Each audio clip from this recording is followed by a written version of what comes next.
الراجل لمس كتف واحد ماشي جنبه في الشارع، وفجأة حصل مشهد غريب جدا.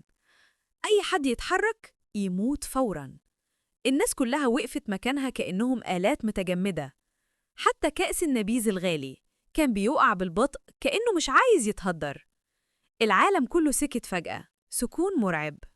البنت بصت ناحية الجنب وفجأة شافت مجموعة ناس لابسين أبيض طالعين من العدم، ماشيين بهدوء ناحية الناس وبيبصوا على كل واحد ثابت مكانه. حتى رمشة العين كانوا بيراقبوها. الكل كان بيكتم نفسه، مش عايزين حتى يتنفسوا بصوت، فاكرين كده إنهم ممكن يهربوا من المراقبة. لكن فجأة دبانة صغيرة وقعت على وش الراجل وعدت لحد زاوية عينه. الراجل اتوتر جدا، حاول يسيطر على نفسه بس غصب عنه رمش. وقتها الراجل اللي لابس أبيض حس إن في حاجة غلط، والبنت فهمت إنهم اتكشفوا، فمسكت أصحابها وجريت.